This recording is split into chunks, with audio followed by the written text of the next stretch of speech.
Sponsored by the Big 98, Nashville's #1 for new country and the home of the Bobby Bones Show. The Rockin' Review is honored to have back on singer, songwriter, Opry member, and host of the Opry, and an author, Whisperin Bill Anderson. Bill, thanks for joining the show again. Well, great to be with you, Eric, as always. You know, I got to brag on you. You know, you and I caught up last month for a little while, and you know, this weekend is your 60th anniversary as an Opry member. What does that feel like, Bill?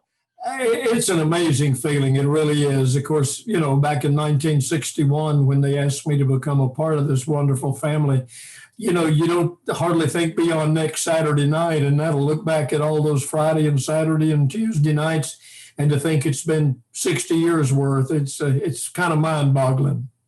Well, you know, and I've always admired your career and how you handle everything in your life, Bill, but it's like you continue to produce incredible music, including the new album you came out with last year during the pandemic, which was kind of needed with that positive message that you released. Well, I appreciate you saying that. I've been in the studio within the last few weeks working on some new stuff.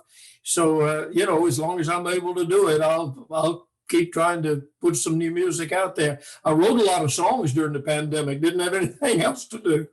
Well, also, I think recently, earlier this year, you were inducted into the Library of Congress for a little song that you wrote for Connie Smith.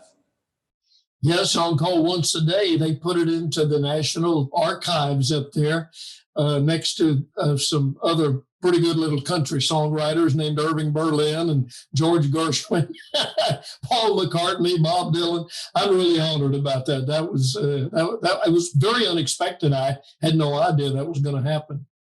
Well, you know, and that's the thing with your career, Bill, you know, besides being an incredible entertainer and a host, and I mean, you've hosted TV shows, game shows, you've got multiple books out there, but you've had hit songs over 7 decades. I mean, that's unheard of. You're one of the most prolific country music songwriters in history.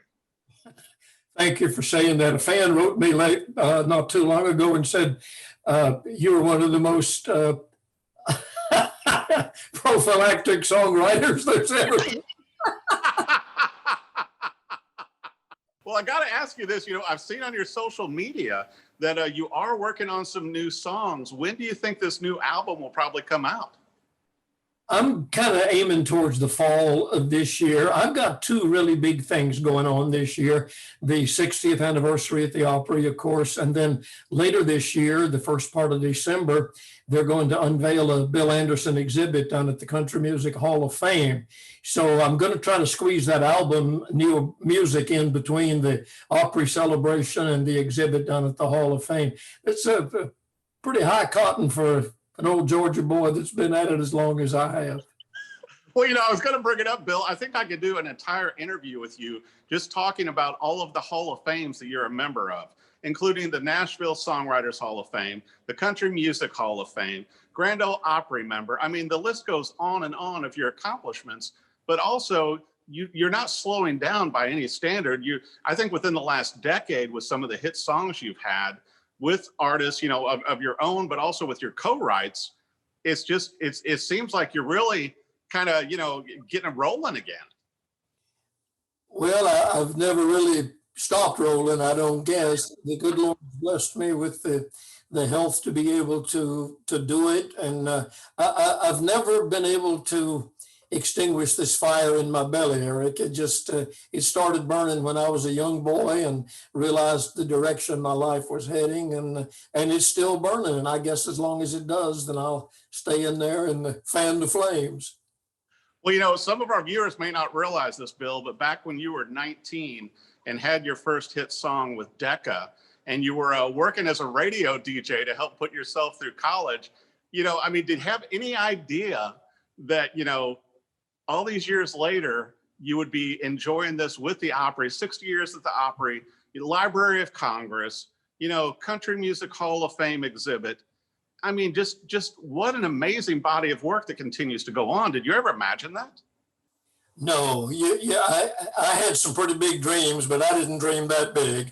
I had no idea that all of those things were in store. But again, mentioned that the good Lord's blessed me with health. He's blessed me with a whole lot of other things too.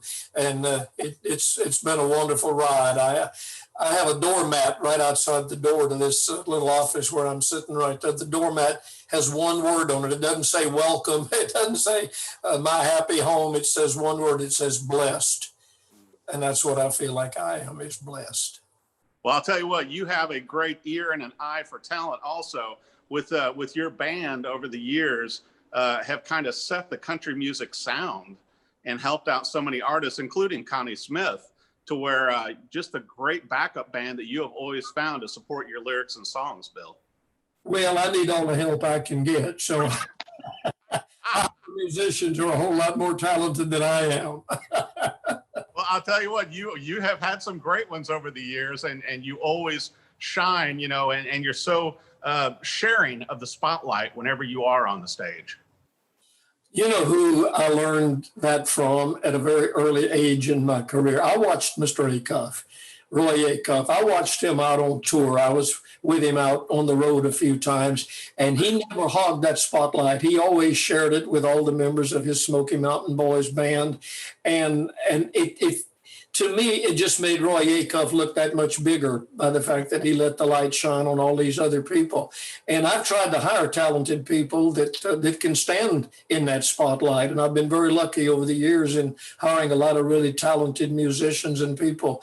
And I love to let them shine. I feel like stepping back and letting the light shine on them, it's my privilege to be able to do that. Well, I'll tell you what, Bill, you've got so much going on, you know, being inducted into the Library of Congress this year. Obviously, your 60th anniversary as an Opry member this weekend. We've got a Country Music Hall of Fame exhibit coming and new music. Whisperin Bill Anderson, can't thank you enough for coming on the Rock Interview and sharing some of your time with us. Eric, always great to be with you, my friend. Thank you. Sponsored by the Big 98, Nashville's #1 for new country and the home of a Bobby Bones Show.